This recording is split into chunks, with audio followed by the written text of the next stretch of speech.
Welcome to the Emo Social Club podcast, broadcasting to you live from emosocialclub.tv. I am Brian.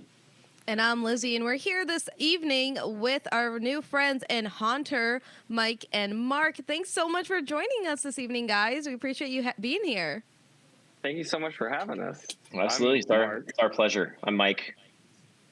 What do you both do in the band? And we decided it was how do you like your coffee? How do you take your coffee? How do you drink coffee? What is coffee? Strong, basically. Like I'm getting like quad lattes or just I don't know. I'm going as strong as possible at all times. But okay. I don't really have a go-to of any kind. I went to like a vegan coffee shop in Phoenix the other day and got like a really good like caramel macchiato. I haven't had one of those in a long time because it's hard to find vegan versions of that. So that was pretty exciting. Original question, more important question. I play guitar and keys and sing sometimes, I guess. I think the coffee is the I feel like it's more relevant. Oh, fair enough. Okay. Yeah. It's really not that important. It's fine. Look, now I just want coffee. This is a terrible question to ask. Yeah, I switched to tea because it was a little too late to go hard on the coffee, and now I'm regretting it. Mark, I play bass. I'm Mark. I play bass. That's. I just slap the bass. I don't get to play the fancy keyboard or anything like that. I mean, you're always welcome to. You're always welcome. You know, I thought about it, but sometimes I don't know. I need way more piano lessons. Straight up. Just fake it, man. Fake it till you make it. Yeah. Pre-recorded, things I like your hands. Yeah, it's like I play. I played bass in like previous bands. I play like guitar and keys in this one, but like I don't think I'm actually good at any of those instruments. I just know my band's songs. Like I know what we wrote and like what to learn, and that's about it. And someone's like, "Hey, play me something." I was like, "All I know is our songs. I don't know." Like, yeah, you're gonna hear our songs. Isn't that great for you? This is a song we wrote. Also, might be a little boring without like Lucy's vocals and literally all of the rest of the tracks. But the super important question, right? My coffee, most important. Cold, always cold. I don't care if it's 30 degrees outside. Cold coffee. Yeah, Mark is the one that like we all rely on for cold brew at all times. Like anytime we're in the studio, like it's just. I've never met Mark without like a pitcher of cold brew in his fridge. A whole pitcher. So, okay. Yeah, I mean, like he's prepared at all times. There's this like really good Texas pecan like cold brew that we get from like HEB. It's freaking delicious. Hell yeah! It's just unbeatable. I was turned on to this like OXO cold brew maker that you just like put the grounds in, you fill it with like 10 cups of water, and you're like, cool, we're good. And 40 ounces of water, I should say. Sorry, 10 cups of coffee ground, and then like you just leave it, and I'm like, fuck yeah! And then in the morning, you just like press a little switch, and it just drains it out, and you got a little container, and I'm like, I'm gonna drink all of that right now. So I wake up in the morning and it's gone. There was one time I came over. Oh no, I spent the night because we probably did something. I was like, "Yo, Brian, where's the coffee?" He's like, "I forgot to start it," and I'm like, "Okay." Yeah. I'm like, "Do you have regular?" You had one job. Oh yeah. I was like, "Do you have regular coffee?" Because they have French press. I'm like, "We can make a French press." He's like, "I'm out of the beans too that aren't grinded in here," and I'm like, "Hey, bestie, there was one job right now for this morning." Yeah. I live down the street from a coffee shop. It's not that... but that means you have to like get ready and then go outside. I would never do that during winter, but during like the warm weather, it's like, whatever. Like, let's walk over there, and they know you because you go there so often. They're just like, hey, welcome. You get in your usual, and you're like, yeah, I needed this today. I needed this interaction. If I got beans, I never would have been, welcomed today. So, kindness. I'm always in such a like panic that if I don't have something I can make at home, oftentimes I'm like, even if I just place a mobile order and all I have to do is go through the drive-through and grab it or like sprint in the front door, I'm like, I don't have time to do this 3-minute thing because I didn't plan my day. But I think that's just the life of a musician. I think that's just probably. We're like, fuck, I need coffee, but I also need to get there. I'm gonna get the coffee. Yeah. Just casually roll up, be like, yeah, traffic was really, really bad. It was so terrible. I know the timestamp on this says like 3 minutes ago, but I've had this all day, I promise. Yeah. It's literally the whole, if I'm already late, I'm just going to continue to be late with the coffee. Yeah. Fair enough. That's how I went to work every day. I'm like, I'm late, but I'm awake. I would usually try to bring like some kolaches or something. Ooh, yeah. Yeah, bring something to make it better. Yeah. Here's some donuts. I brought myself, right? I brought myself. Be happy I'm here. Yeah. It's fine. What would you ever do without me being here? Let's talk about your band a little bit. There obviously are two members that are not here on the pod. So we'll talk as though they don't even exist at all, and we'll just continue on as though nothing happened. It's fine. Yeah, we don't need them. It's only like, the guy that started all of it, and and the girl that is like, the most important part of it. So it's not like we're missing anybody crucial. So now that we've now that we can just move on, without them. I don't know if you wanted to shout them out and give them sure, some, of course, attention for the pod. So we've got Inoma, whose grand idea this whole band was. He's been one of my best friends for like, oh gosh, I don't even know. We met at like a Fall Out Boy show in like 2005. So it's been like 15, 16 years now, which is kind of nuts. And then obviously Mark and I had kind of known each other over time through winding up on some of the same tours with the old bands and stuff. And then Inoma had known, Lucy from the Houston scene. And so our singer is Lucy. She's by far the most talented person in the band and one of the most talented people I've ever met in my entire life. So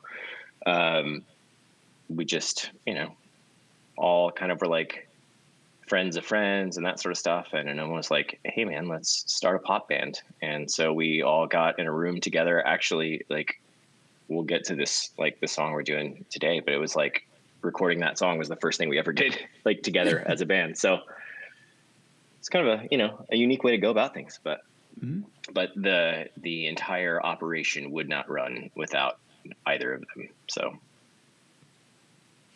and here we are without them. Yeah, of course. LOL. But I also thought that it was kind of interesting that y'all are more of like a pop band, because so we got sent over this new song that comes out on February 4th, Paralyze. And when I was listening to it, I'm like, okay, there's a lot of like of these heavier and spooky like attributes to it, but it is like at the root of it, a pop song. But it goes, which is obviously very good. Yeah, it goes. Yeah, so we're all from different scenes. Inoma's old band was a very like a heavier like pop rock band, like like an Anne Boleyn, that kind of like definitely a rock and roll based bands. Mark and I were both kind of in like pop punk bands and stuff. But Lucy actually still fronts a metal band. I mean, like she's hard AF. And obviously our producer Tyler does like I Prevail and like heavy stuff, and he's in a band called Danger Kids that's like a heavier band. So none of us had really ever done pop, and so we got together as musicians. It was just like, hey, this is a thing that none of us have ever done and we all want to do, so like let's get in a room together and just see where it goes. And so I think you definitely have a lot of the like heavier things that maybe we were all a little more comfortable with from like old projects and previous stuff that definitely come into this song more than some of the others, because it was the first thing we ever did as a band. But yeah, I mean, that's the goal, is just to go regardless, pop, rock, whatever you wind up calling it, and just want everything to go hard, right? Yeah. That's exactly the vibe for it. And for this song, Paralyze, obviously I described it. We're not going to leak it or anything early, obviously. But in like the presser, it talks a lot about. If it happens, it happens. Yeah, I mean, leak it. Usually we have our friend Nina Swinton here. Usually just says leak it to everything. So we just try to replicate it when she's not here. Yeah, really good way to make friends in the music industry is like, oh, thanks for that track. We put it out on Twitch. Like, just go ahead and get it. Fine. Just They won't you get the leak DMCA live. us here. Yeah. No DMCA for that shit. Also, No, they can't take down something that's not out yet, right? Because there's not even like the algorithm. There's not even the algorithms to like run it against. Yeah, they haven't built the Smarter, algorithm on not the back of your harder. song yet. Or you could also, our friend Amanda Tran of In the Morning, she did a Twitter space, and she did a sneak preview release about like a month and a half ago for her new single that just came out like a few weeks ago. So like I heard it and a handful of people heard it. It was like midnight. And then she said, okay, nobody's going to hear this for another like month and a half until it's out. And I'm like, is this the way around leaking things now, guys? When no one's paying attention. Yeah. I did want to comment on one thing from the chat. It is Haunter like the Pokemon. Yes. You know, we have this rule. We never want to ask a band where their name comes from. And I've been fighting with it because I'm a huge Pokemon fan, Ghost Pokemon fan. So it's like, how am I? There it is. Oh, he brought out the there's card. A card on screen. There's a Pokemon card on screen. Oh. So the goal, like the original idea actually wasn't like intended to be like a Pokemon reference. It came from like the idea that music is something that like haunts you, and like a good song like weaves its way like into your brain, and then it just won't leave, and it won't leave you, and like you have to go back to it, and like it just, you know, it's something that just hits you in a different way. But also like Anoma at the time I think was like dealing with like a bunch of night terrors and all kinds of crazy stuff, and so it was just sort of like he was being haunted by other stuff, and it was just this like there's this multi-level meaning of stuff, and we just kind of, I don't know, we were talking about it one day and it just sort of settled on it, and then immediately one day we're like, yeah, we're starting this new thing called like Haunter, and people like the Pokemon. I was like, oh yeah exactly, like You're like, I guess. a Like- little subconscious. It's fine. I saw one of our friends tweeted the other day, every band name sucks until it's popular, Yeah. or something like that. Oh, Because of I'm thinking course. like, Yeah, 100%, you know, I saw that. first of all, Haunter is one of the best Pokemon, so that's just fine. Yeah, That's just hands down. absolutely There's fine, no- you know? there's no debate about that. So. Yeah, if you were like, oh, we named our band like Growlithe, I'd be like, dude, there's like other ones, like even Arcanine. There's literally so Come many on. others. You could have been So fucking many other ones. Pikachu at that point. If you're just going Gen 1, you have at least 151 choices. Like Bulbasaur. And you chose Growlithe? You chose Growlithe? Mewtwo. You could have been Mewtwo. Well, you have I'm to. honestly surprised. There has to be a Mewtwo band, right? Like that's got to be a I thing. can't imagine. I mean, there's a Mew band, right? Like there has Well, to be a Mewtwo band. They have to just do covers, but they do it more evil. Do they do like U2 covers as Mew? Oh God. Dude, Wait, Mewtwo would be awesome. Did you guys see that Bono recently said, I think it was like over the weekend, he said, yeah, YouTube actually really sucked in our early years. I only just started to learn how to sing within the last like 5 years. I said, yo, what? Yeah, didn't he say he like hated his band Yeah. and the band name and everything about it? And I was just like, oh, okay, cool, man. His name I'm like, is everyone's been Beautiful on there, my Voice. guy. The fuck? Right? Now, how does he literally named feel? himself Beautiful Voice. How does he When- feel now that he forced everybody to listen to that one YouTube album, though? Now, like, No. reflecting on that. Right. And if we're going to talk about like when the band sucked, I don't know. Like, I'm just saying it wasn't Joshua Tree. That's for sure. Yeah. So, Like, at what time? I hate talking shit, but it's like, at what time were you good? Fuck. I just I mean, like. I have nothing against you two. I just never listened to that record out of Yeah. spite. I think. that's what happened to everybody. I've heard I a think- handful of the songs that come on shuffle. You know? Yeah. Yeah, shit. I went to see him. Anoma went with me to the like the Joshua Tree like anniversary tour at Toyota Center. It's freaking awesome, and like it was like an amazing experience. But also like 5 songs into the set, I was just like, all right, that's what I came for. We've got like You're like, I got all the Bono I need, all of the baby. big singles are out of the way at the front end of that record. The entire rest of the night was just like It's like, I don't know, these are. downside with front loading stuff and then playing records in order, you know? Yeah. It's like, oh, cool. I'll hear the rest of that from the line for beer over there and maybe from the bathroom.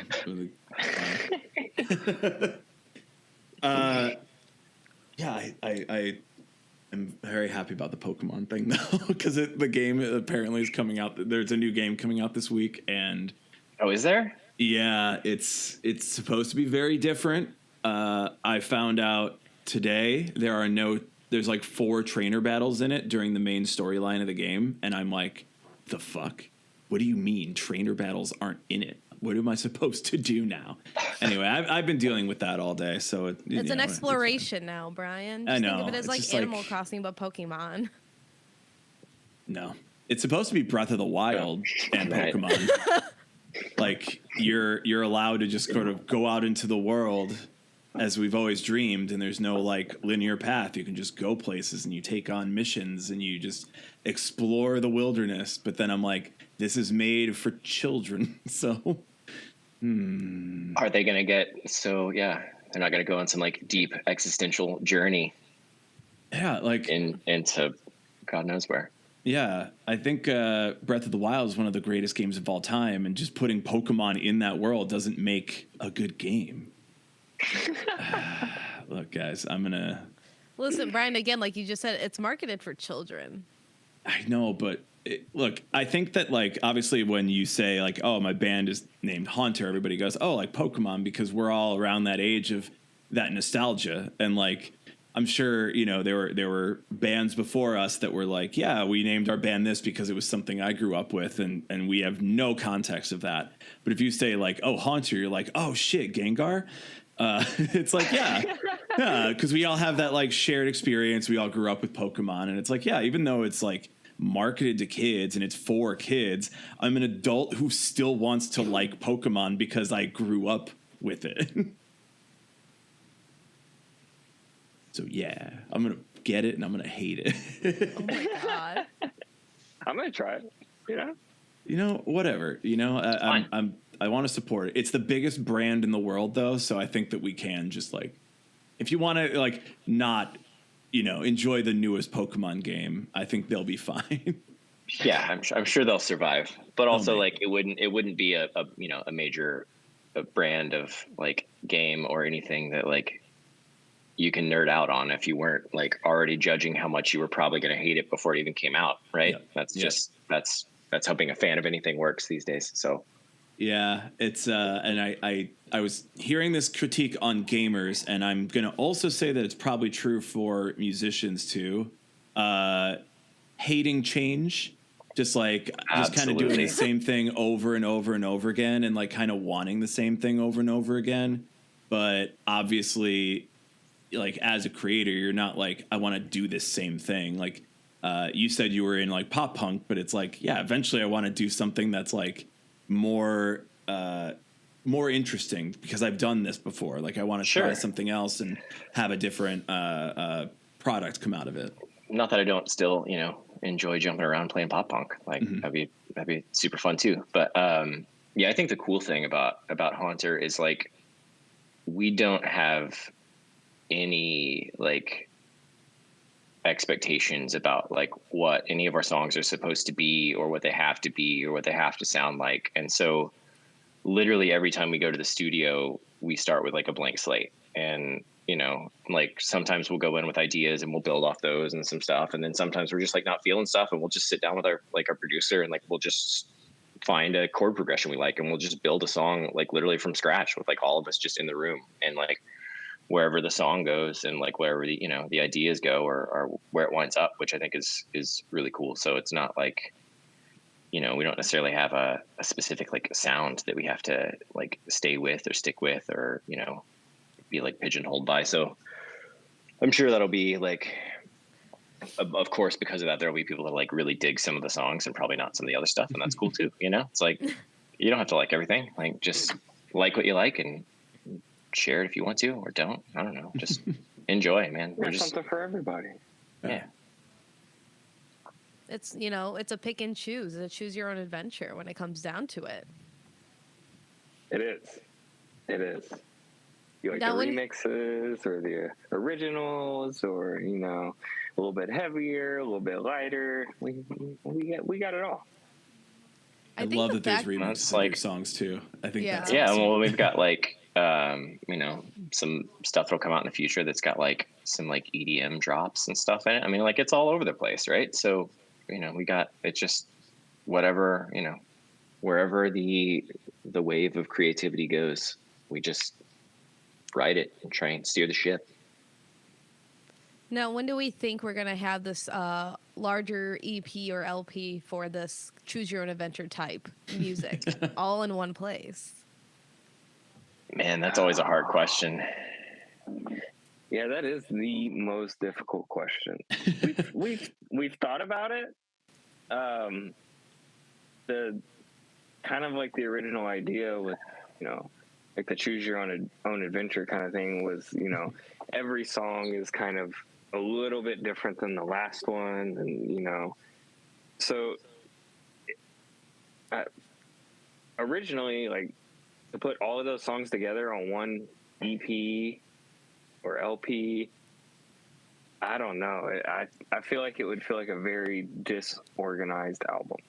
Yeah, we'd have to, like, I don't know, the original plan, and still kind of the plan, is for each song to kind of stand on its own as like a, like an island, like just individual singles. But we will definitely, I'm sure at some point, be repackaging some of them that are like specific vibes into like EPs or LPs, or sequencing stuff together.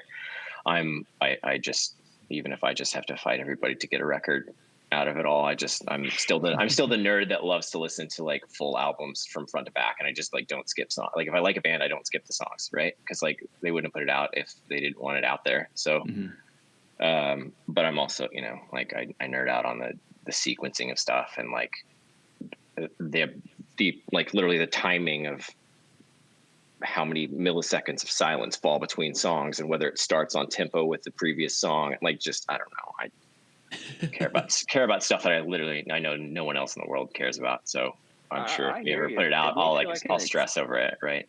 It makes it like a full on experience, See, I've got this like completely captivated by the audio, and I've got this. If it breaks too long in between songs, like you kind of lose interest.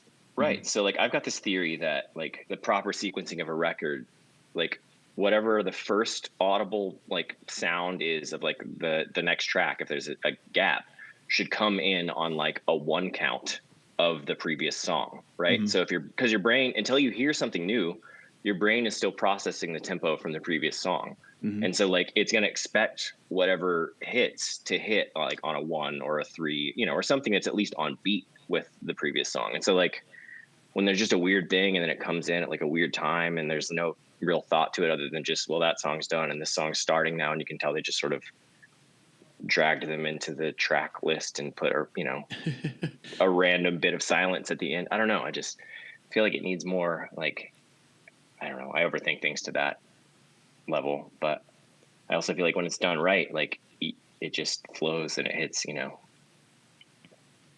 I think like the biggest like comparison for that would probably be, as somebody who listens to like Fall Out Boy and like only listens to full albums and full too. I only listen to albums that way. I rarely listen to playlists. When you listen to like Fully Ado and you have that like seamless transition of everything, that's where it's like, yeah, that hits. Because if anything changed in it, you're just like, yeah. And there's so much that like we'll definitely, be going back, and if we do a record, we would find ways to transition in and out of stuff and make sure that things flow, and it's not just like putting all the singles on a playlist and pressing play, because then like we just put out a Spotify playlist and call it a record, so it definitely has to be if you're going to put out like a full length, I feel like it should be an experience and not just a bunch of songs.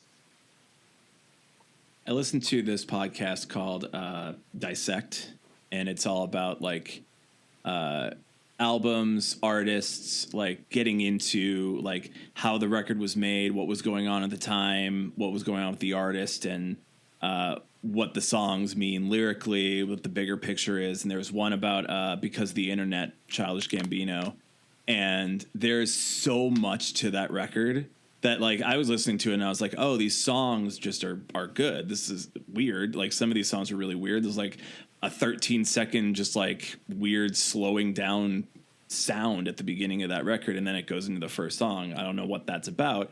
And then it's like, oh, here's what that's about. Here's the story. He made a whole script. There was a YouTube video. There was a website. There was like all these different actors that like came. Topanga from Boy Meets World was in the movie, and I'm like, what the fuck is going on here? And there's so much to it, and I was like, yeah, this is how you create an album. Of course, like that's that's what music is, right? You know, it's one of those things that, like, if you do it the right way, people won't want to skip stuff because it won't work. Like, it'll feel like they're missing a part of the experience. Mm-hmm. Yeah, it's just a lot of like. How'd you dissect? Yeah, dissect. It's a Spotify original podcast, and cool. I was gonna say it sounds kind of like Song Exploder, but maybe for a record instead of just the song, you know. But yeah, similar. Yeah, I just am very like. I think that a lot of artists are doing the single route, the EP route, which I do very much like. I like the route of doing all killer, no filler. You just like don't have to be in the record cycle. You can put out songs, you know, once a month if you want to. Just drop a bunch of stuff, get people hyped, have more to promote. Totally get that route. But then they put it out on a record and it's just all the songs that they just released, but now it's an LP. There's a few other songs on it. They may or may not be at the same level, but now it's like there's a record and you're like, do we really need this? Like, yeah, you could have built essentially something else. You just repackaged your singles at that point, you know? Yeah. And I don't know. I'm sure we're not going to do like everything that's out on, you know, something. And we'll definitely have some songs that probably, if we do a record, will be on the record and not be released, you know, as singles. But it's also just the way we did, like, because we were starting a band, you know, just sort of from scratch in studio, we went, you know, a couple times to record, you know, we had, I don't know, 6 or 9 songs, something like that done before we ever even put one out. Yep. And so the goal was to put out like 3 or 4 every year and then put, you know, like some remixes and stuff in between there and just see how it goes. But it's just never, you know, like, we tried to stockpile content up front because obviously we like to work with Tyler. We feel like he's an integral part of, you know, our creative process. But because he's in LA and, you know, like, we're all in Texas, it's just not easy to get in, and obviously that dude's schedule is insanely busy. And so we got to just like take, you know, every 12 to 16 months or whenever he's got an opening for a couple of weeks, we just jump at whatever's available and go work with him. But it sounds like you have this like kind of planned out in a way. So, I mean, there's that at least going forward. For sure. And also with like the remixes, like, we see a lot of artists doing that type of work nowadays. But what kind of like provoked you guys to go into that route for such a newer band, where we usually see a lot of, like, you know, maybe bands have been around for like 5 or 10 years starting to do remixes, and now we do see a couple newer bands doing it as well, and artists doing remixes right out the gate. But what kind of made you guys want to go there? To be honest, I was thinking about this a while ago, and I remember me and Anoma talking about it, you know, doing the remixes, and I don't remember what really like started that whole conversation. Well, it's something that, like, I know Anoma's old band did it a lot, and they were like, you know, like a heavier rock band, and they had like straight up dubstep remixes of some of the stuff, and it was just like, and some of it was really, really good. I mean, it was like, I was amazed at like how well it somehow worked out. And so we've always talked about like how cool it was, and just I don't know, I'm big into, because I'm just so big into the creative process. Like, I really dig when bands release like instrumental versions of their songs, because I feel like there's so much, you know, even in like the best set of headphones in a full mix of a song, there's so much stuff that's happening, and there's so many like little nuanced things that probably make the song what it is, and it wouldn't be the same without those things. But like, if you didn't know that it was there, you wouldn't know that it was there. You know, you just only know if it was like missing. And I just feel like, you know, listening to instrumentals and stuff, you can pick up on so many of those things, and you're like, oh, that's really cool. And it's just like, sometimes the way like a reverb like washes in like stereo across things, and it like just pans in a way that's like, I don't know, it just hits the ear. And so I've always loved remixes from that aspect too, just because it's like you're taking something and creating something new from it while still, you know, pulling bits of the original into it. And so we just talked about it up front. We're just like, hey man, like, do you guys want to do remix for every song? And that's, I think, going to be the goal for pretty much everything we put out. There should be at least one. And then, you know, maybe sometime down the way we can somehow create like a Haunter extended mix of like, get all the remixes, you know, like into like a dance. dance mix of some sort. We'll see if that works, but always ideas for sure. Do you think we need to bring back dubstep? I mean, I'd be lying if Bangarang came on right now, I'd be dancing in my chair. I just like it's physically impossible to like. I remember there was an X Games one year that like used that as the theme song, and so like I was a sports media major, right? So like I watch ESPN all the time, and just every freaking commercial break for like 3 months leading up to the X Games, I was just like dancing on my couch, and I was like, I literally can't not dance to this. It's physically impossible.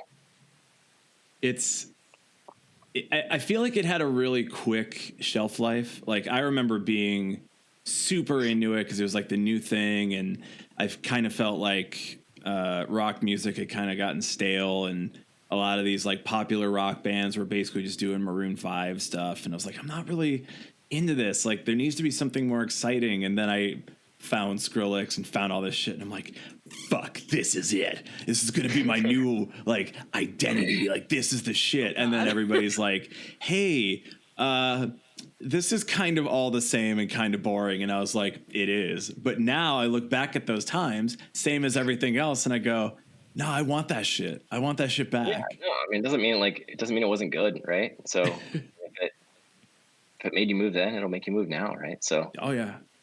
I do think for like emo and pop punk and metal kids, like dubstep was that really nice like rock music / it was that electronic music. Yeah, like bringing everybody together. It's like the Pokemon Go of music. Like just everybody was feeling good for a little while. The one time that we had unity. Mm-hmm. I had to bring Pokemon back into it. I'm sorry. It's fine. No, it's good. We'll see how many times we can get to Pokemon throughout the product. Oh, I will get to it a lot. I did want to ask another question about songwriting, since we're talking about that, and with your producer Tyler out in LA. There's this like controversy now, and I hate to say controversy because everything just seems like it's fine. This isn't really that big a deal, but the Taylor Swift and Damon Albarn news that was out, and like that he called her out for being a co-writer, not really writing her own songs, but then said Billie Eilish and her brother, who are writing songs together, that's fine. And it seemed very strange. And we've talked to a lot of artists that are like, yeah, we love working with other people, but it seems like there's clearly this idea that if you're a musician, if you're an artist with a guitar, if you're a singer, you should write your own songs or you're not legitimate. Working with a producer kind of seems like that.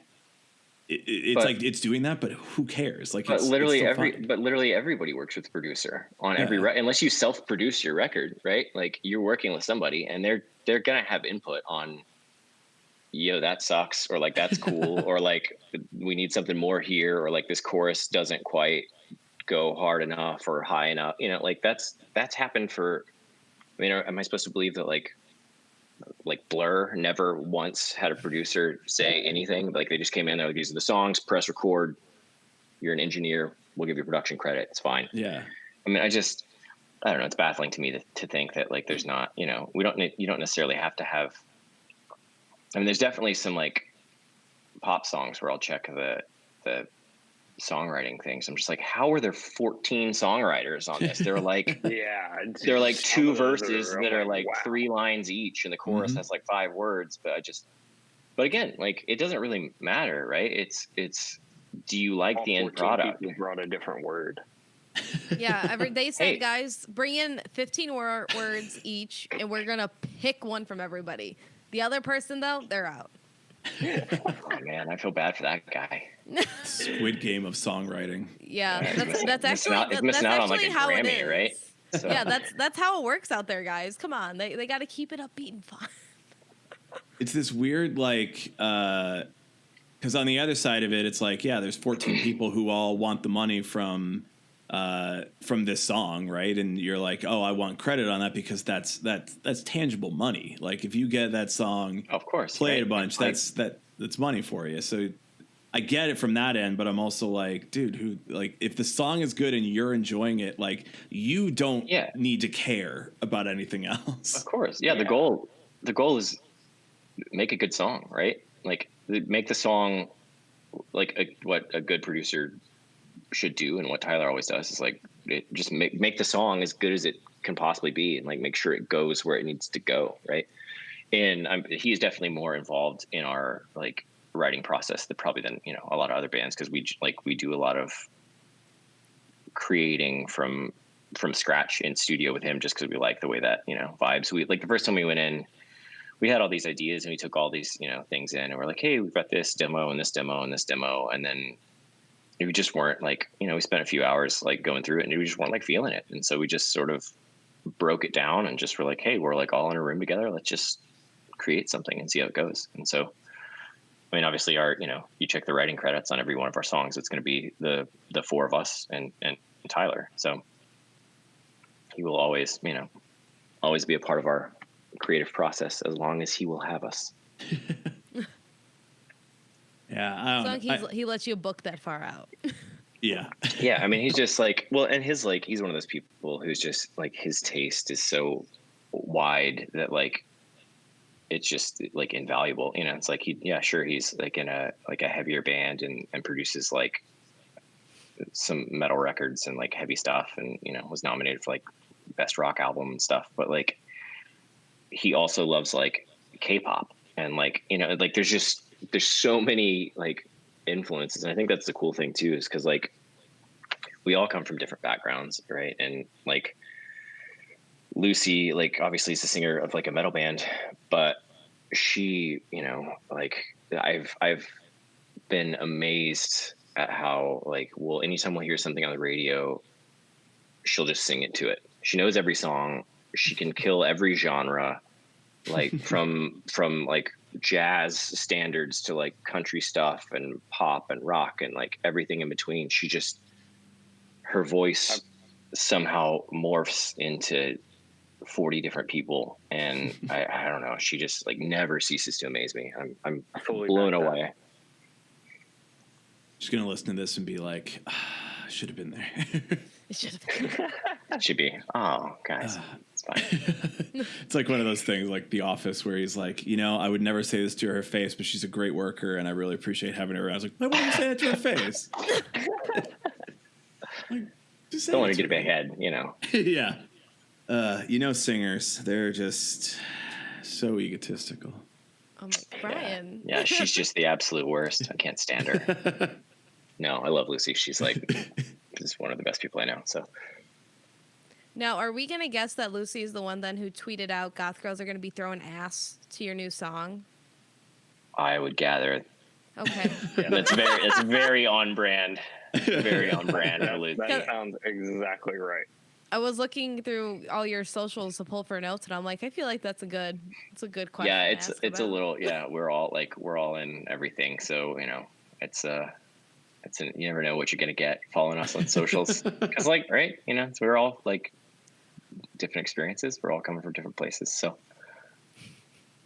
sometimes you just got to throw some keywords out there.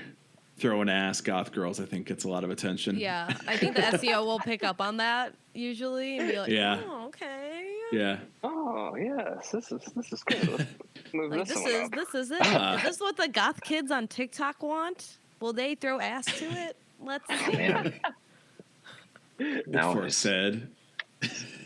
So much pressure now. We got to get the goth talk on board. Yeah. It's time, That's a integral audience, and they stick with you. If you got one goth girl throwing ass, you got all the goth girls throwing ass. I mean, that was beautiful. Yeah. It's honest poetry. Starts with Lucy. We'll see, I'm sure she can go. She can go.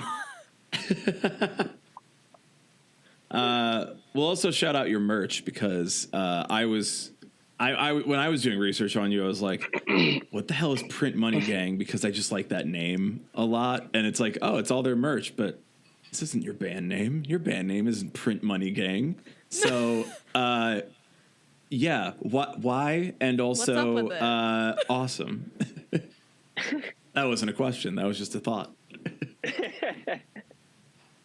Well, we originally started Print Money Gang as like our label, and to keep all of our music and, you know, all of that. And then we thought, well, hey, let's throw some merch out there, you know, let's have some other things. So we release all of our music under Print Money Gang.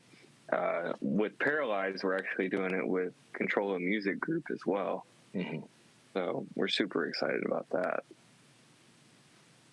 But it's just one of those things that, like, I don't remember. Did that pre-exist the studio? That just happened in the studio, right? That happened.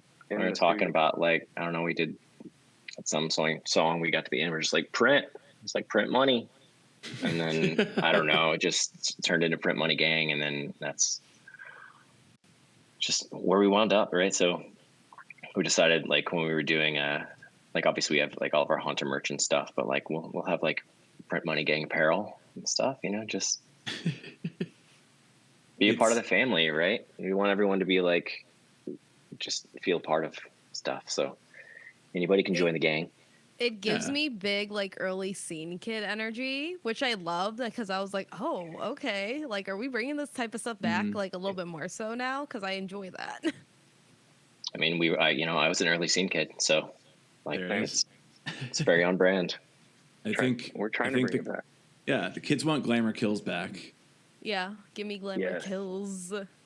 And what else are we gonna wear to the all night dance parties, right? Yeah, I found a pair of my Glamour Kills pants the other day. Oh, nice. They did not fit anymore, but upsetting. It was. I like pulled them out of this box and I looked at them and I just. No, these are really skinny. Yes. These are going on Depop.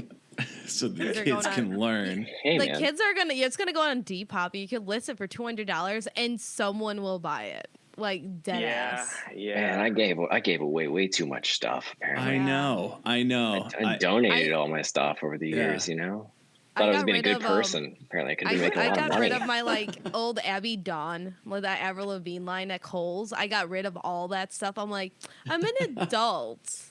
I don't need to dress like this anymore. And then, like, Avril Lavigne came back, and I said, I'm a fucking idiot for doing that, huh? I miss all of it. Yeah, it's like I look back on, like, I had like all of the like OG clandestine industries, you know, like Pete Wentz clothing line and stuff from back in the day, you know, where it's like the I Heart Revenge, like bleach T-shirt and like the bat skull, like track jacket, and, you know, all that stuff somewhere. I don't know where any of it went, but I'm sure somebody'd want it these days.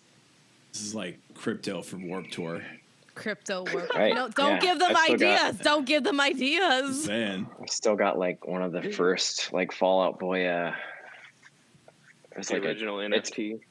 Well, yeah, it's a T-shirt. It's a T-shirt from like 2003, right? So. Oh my god. But it's it's like get out of my dreams and into my car or whatever. It's like not even a Fallout Boy reference of anything. But it's just like edgy. It's just got like emo. a car on it. Yeah, and it was just like it's just a shirt that's just one of those like you're not gonna find anywhere. So yeah, I'm sure I can dig that one out of the closet at some point. See, now if that was available on the internet, you could sell somebody like the idea of it. Oh no! And just make like a bunch of money, but you get to keep it. What if but like you Fall get to Out own Boy's the idea of the shirt, you know? Fall Out Boy's Invisible Friends will actually just be a weird old school merch marketplace, so you could do that to somebody, but you still have the shirt for yourself, and everybody else can be like, I own it here's a digitally, picture of me in this shirt. Yeah. What'll be better is like Nobody a photo of owns you, it. like when you were younger, when you first got the shirt, wearing it at like a Fall Out Boy show, and you're like, yeah, I got this shirt, and they're like, I own it. You got to turn that energy of like, yeah, I was there. I went to all the old shows into like some way of making money. Like now that there's crypto, now there's NFTs, I feel like we can finally turn that get off my lawn energy into like income. Into I would like a lawn. Yeah. Yeah. I would like to know what that is. I'm a millennial. Please let me own a lawn. One lawn, one singular square foot. Thank you. Can't order a lawn on. To be honest, tree in the front yard. Yeah. To be honest, more than a few square feet sounds like a hassle to take care of. So yeah, I was like, I don't want to mow. we hire somebody in my house to mow the lawn. I don't do that. God, I don't want to do that. Yeah, I just want somewhere for my cats to go outside. It's like safe, chill spot. Build them like a catio where they could be like outside, but not like in danger. Oh that just made me so happy and so sad I don't have a cat, so I can build them a catio. To have a catio? Right? How are you gonna have a catio on the 3rd floor, Brian? Dude, puns just make me want to do stuff. Just screen it in, man. Just screen in like you got a balcony or something. Yeah. Screen that in. Build them like some sort of climbing apparatus out there. Cats love to climb, Lizzie. Instant catio. I know they love to climb. They're great. I wish I had a cat. I used to have a cat, and it would go outside. Every time it went outside, it would get stuck in a tree. I don't know why, but that was its like. You have to get him down. Oh yeah, no, I'd have to climb in the tree and get him down, or talk him down and point out branches on the way down that he could walk down, and then I would finally be able to reach him. But he said, "I want attention, and I want it." Yeah, now. he just wanted attention. Jokes on you. Hilarious. He was fine. Yeah, we've got like hilarious in my like house where I live now. There's like I'm looking up, like you guys can see over my shoulder, but there's this like half wall. It's like a 3/4 wall or whatever that separates the dining area from the kitchen, right? And so the cats can go in the kitchen, jump on the counter, and then on top of the fridge, and then on top of the cabinets, and then they can wander up around on that wall and stuff. And 2 of the cats get up there all the time and get back down, and then there's one that gets up there every few weeks or so, and then just panics. And I have never seen him be able to get down on his own. He like one time looked like he was about to jump from there, which is like 12 feet up down to just the ground, and I was just like, bro, like no, like chill. Oh my God. So I always have to like have a family, bro. Don't do Stop it. this. Stop trying to be brave. And like like help him down. And he's not a small cat. He's very he was a former feral, so once he got inside it was like, wait, there's food at all times, like I don't have to he just Scavenge. Little chunk. He's a little chunky now, but hell yeah. It's fine. So you're definitely like, bro, do not go up there. Yeah, or don't jump because like you're gonna hurt yourself. Yeah. And possibly me as I'm trying to catch him in the air. He's like. I am in love with it just because I love the idea of big cats. Like, he's like, cats, I don't even want to know. It's probably like 18 pounds. Oh my God. I mean, I've got one that's like Napoleon, who's the big orange one.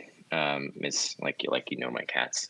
He's like he's just a big cat, right? Like he's like 18, 19 pounds, but he's like proportionate, right? He's just very large, like big frame, big everything. Like Raj, like Garfield.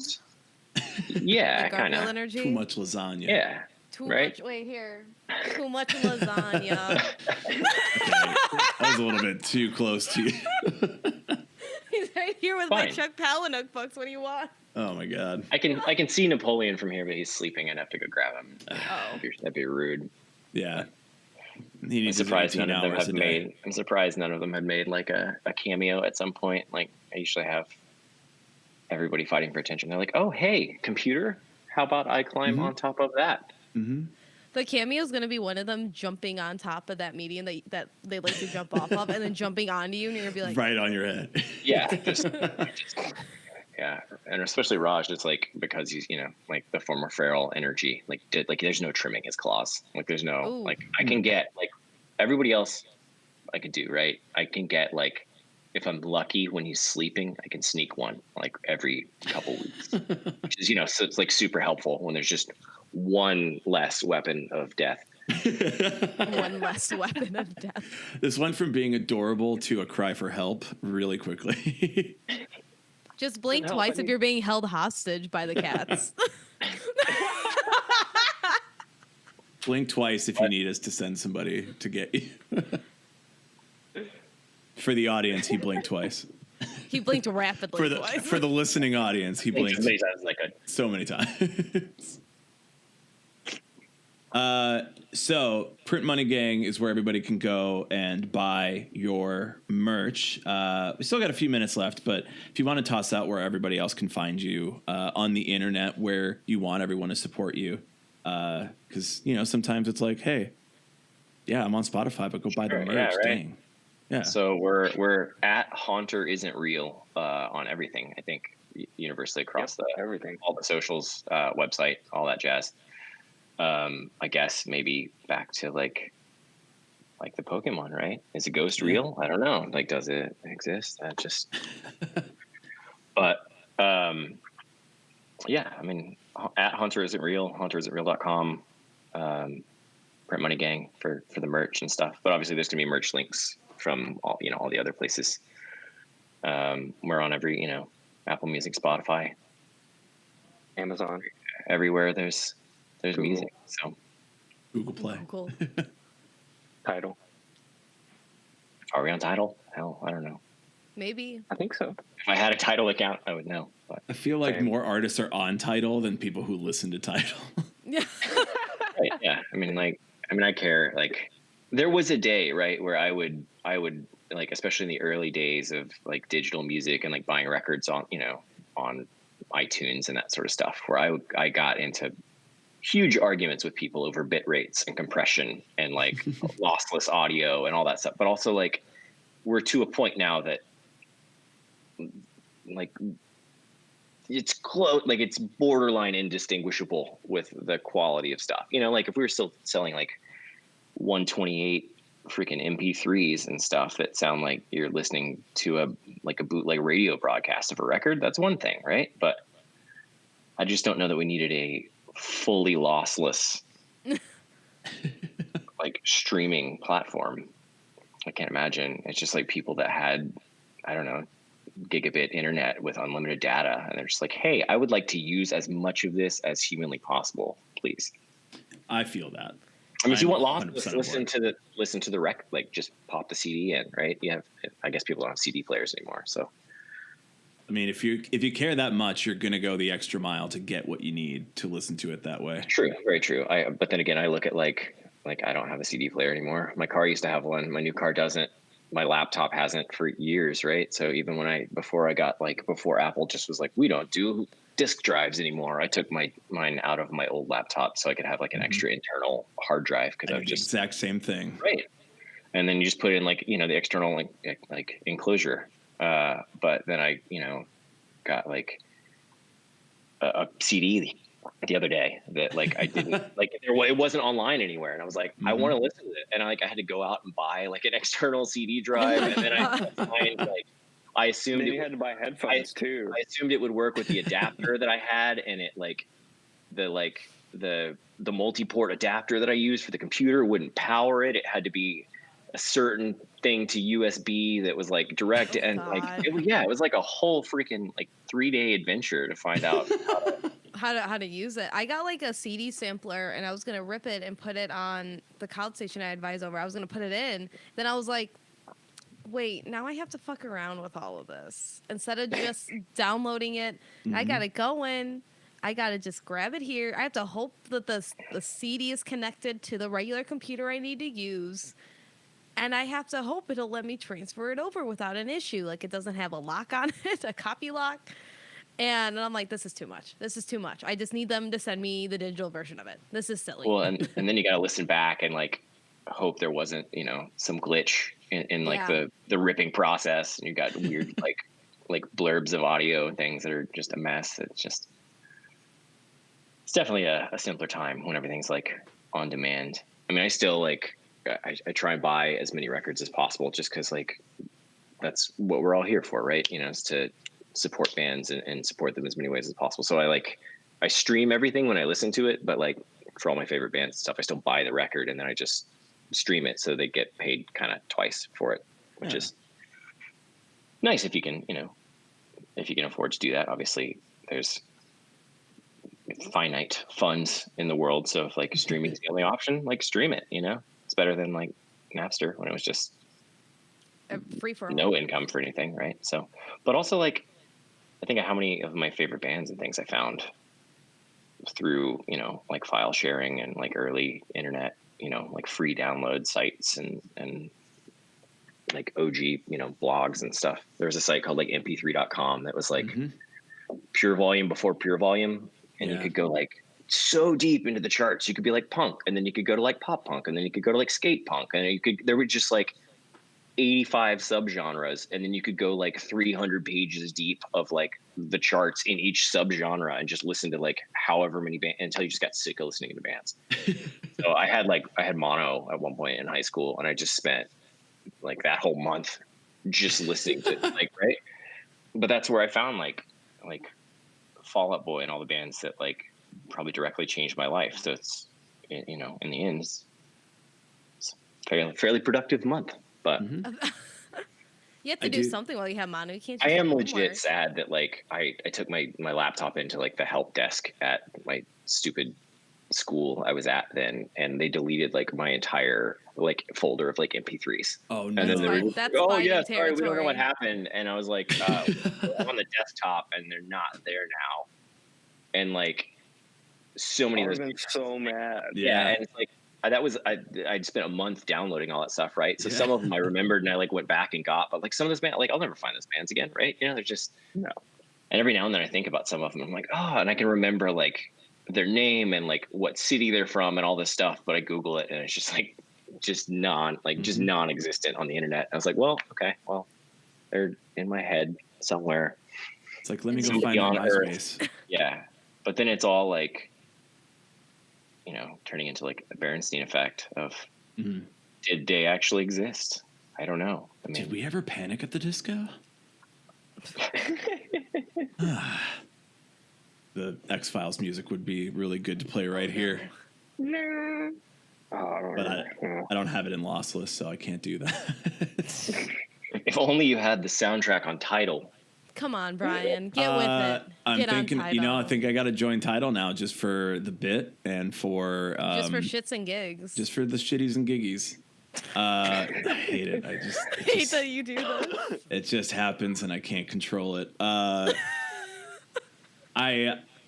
I can agree with lossless at one point because I know that like everything is compressing. Like we're on Twitch right now, and if you took like this and you restreamed it, it would lose quality over time, and everything's compressing. And I totally get that, but I do stand by like if you're enjoying what it is, and like if we were streaming in 720 and the content was good, which it is, and everybody out there should know that it is. This is good content. Yeah, hello everybody. But if it was in 720, you'd be like, yeah, this is good. Like I don't care that it's not in like 4K crisp, beautiful image. Yeah. It's if you're gonna watch your favorite movie, you're not gonna, you know, watch a YouTube rip of it. I don't know. Maybe you are. I don't know. I have. Lost, right? Lost. Yeah. Where like, you know, like I care about the highest possible quality on like video stuff because it's just, you know, it's hard to really, I don't know. I obsess over, I think it's the old, like, just film nerd in me that obsesses over, you know, like I'm the type that's watched like every single print of Blade Runner. It's like I own that box set that's got like all freaking 5 of them. Just like, why am I watching the work print version of this? I don't know. The content is there and I need to consume it because I like this film. And it's just, I'm the same way with like bands. More Blade Runner.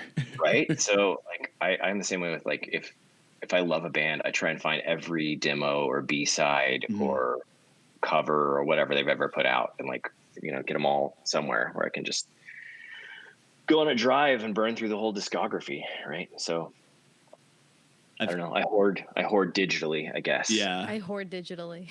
I've had to stop doing that, like going all the way back thing. Like now I'm like, I've got like the record that I got into them on, I got like as far back as like they've released, like, you know, if it's like a big release, not an EP or something before they were signed or on touring and all that. And then it's like, I don't have this time because I don't listen to new bands. And I mostly listen to bands that are just starting because it feels like, I'll follow this journey, you know? Yeah, I don't have to be along for the ride. Yeah. It's like jumping into the Marvel Cinematic Universe now. Be like, dude, you got like 20 movies to watch. And yeah, like, and who has time for that? No one. Lizzie, make time. I play plenty. Yeah. What time? Make the time. But I'm also the type that like, if I'm gonna, you know, catch up on the universe, if you will, I'm like, but I've got to watch all the shows too, and I've got to watch them all all in chronological order. And then like some of those are some seasons long, right? So I'm going to be stalled on just like Agents of S.H.I.E.L.D. for a long time. I don't know. Skip Agents of S.H.I.E.L.D. You don't need I it. know, right? There's definitely some things to be skipped. It's in there like, it's like a shittier, like Buffy the Vampire type serial show where it's like, we're just making seasons. It's not for anything. Nothing for the movies. Just no filler. Connection. The Netflix ones were great though. I will say that they have no connection, but Daredevil and Jessica Jones are excellent series. Yeah, I've heard good things about it. I haven't had time for the series. The films were, overwhelming enough, and I'm so stuck in the Star Wars universe and consuming all of that like I'm still in there. It's impossible to consume all of the Star Wars stuff. Yeah. Sure, of course. I mean, I've just now my goal is to consume every piece of canon material because they made it a little easier, like by getting, like now the EU stuff is like Legends, right? So it's not, I don't have to read it because like, I don't know, if Chewie dies or whatever in that book, like I don't want that to happen, right? So like I can just there was so much like, stuff that was counteracting other stuff too that just, I don't know. So now that it's like there's a one story group overseeing it and it's all like technically canon, I'm just like, fuck, now I got to read all that. So I've got like, this is not worth my time. If you look at my bookshelf, it's I own literally every canon Star Wars novel, and they're all like, it's basically the entirety of my bookshelf is just Star Wars.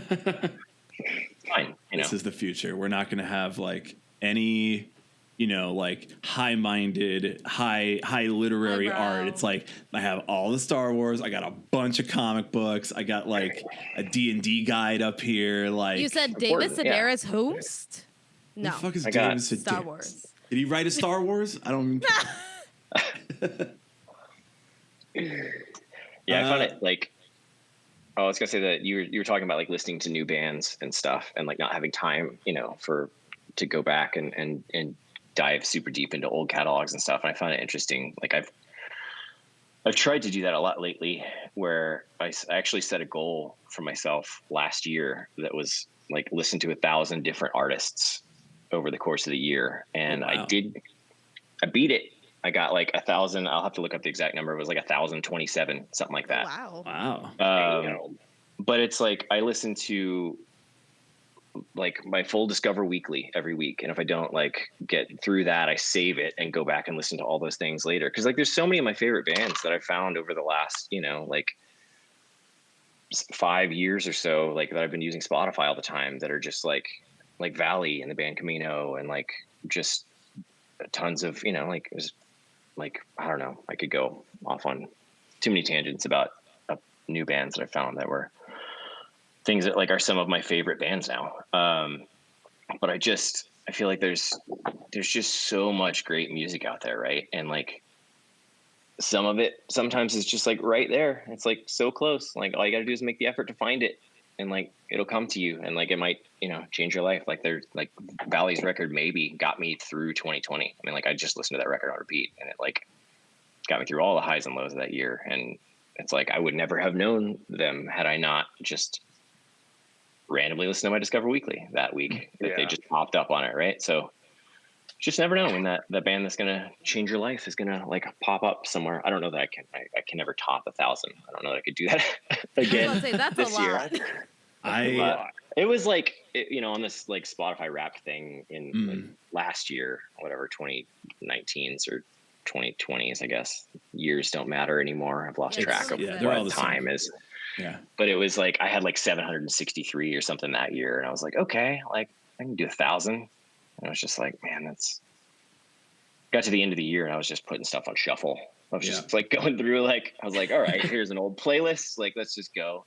Haven't listened to Alistair in a while. I love Alistair. Like somewhere down on full listen. I just tried to break out all the all the old 2003 stuff. Those are that was like one of the bands that I remember I pulled up on like LimeWire, then I forgot about, then I played like Disney Skateboard, because Somewhere Down in Fullerton is a part of the Disney Skateboard like music that is on that video game, and then I forgot about it. And then when I started working at my college radio station, I was like, oh my God, is this the song? And I found it, and I said, Yeah, it's one of those like it's amazing how, like it doesn't seem to happen as much anymore. Maybe it's just because I play less of the games that do soundtracks that way. But like you look at like Tony Hawk Pro Skater and like there's a reason everyone knows who Goldfinger is, right? Because like Superman's a freaking jam, and like well, I mean Goldfinger's just great in general. But like I feel like half the people, or the vast majority of the people that I know that listen to that band, listen to them because they played Tony Hawk's Pro Skater. And it's like even like EA Sports did it for a while. I think they still do, but like the 2003 like Tiger Woods PGA Tour soundtrack had like Brand New on it, and just like it was random stuff, and it's just like you're buying a freaking golf game, and you're getting like all of these, like Burn Baby Burn by Ash was on there, Blue Side by Rue. I mean, it was all like stuff that like I wound up loving those bands, and I knew them because I knew Brand New already, but it's just one of those. I don't know. Yo, did you check out the new Tiger Woods game? They got a fucking really crazy soundtrack. Dude, you go to the show and you're like, dude, I found you on that Tiger Woods game. I guarantee you, like it's. Now here's the thing though, when you go to play like golfs like that, like IRL, I don't think you get to play that music out loud like that, because doesn't it like break your concentration, right? Stoked on that, yeah. Back in the lounge. That's like us rolling up to like the golf course, and we're like blasting the Tiger Woods soundtrack. Everyone's like, "Hey, I'm trying to focus." I'm like, "Don't you?" Tiger Woods approved of this. I'm pretty sure. He said it was okay. He curated this soundtrack. This is Tiger Woods. Go take it up with him. It's not my problem. It's your problem now. I want to be great, man. I want to be great. I can't do it without the soundtrack. How else am I supposed to hit a hole in one under these conditions? I would do it on a new plan. I would do it on a mini golf course. Oh, for that sure. That would be acceptable, I think. Yeah, because everybody's like nearby, and you just fucking. Now I gotta go back and like find out what else is on that soundtrack. I feel like there's like bands that I haven't been listening to that I'm letting down, right? That I'm letting down. Sorry, I let down Tiger Woods. Well, he let us all down. Well, he let us all down as a country, okay? First of all. Well, okay. We're over an hour. We'll take it over to Twitch. We'll hang out with our friends over there for a few minutes. And thank you guys though for coming on. Everybody, if you're listening to 1,000 bands this year, make sure Hunter is one of them. HunterIsn'treal.com to find all the socials. One. Print Money Gang. 1 out of 1,000. It's fine. 1 of 1,000. Yeah, not that hard, guys. And if you're, throw your ass to it. Yeah, there's booty shorts on Print Money Gang, so you can throw your ass to the new song when it comes out on February 4th with the booty shorts. Hell yeah. Throw ass. That's going to be the next TikTok. Throwing ass.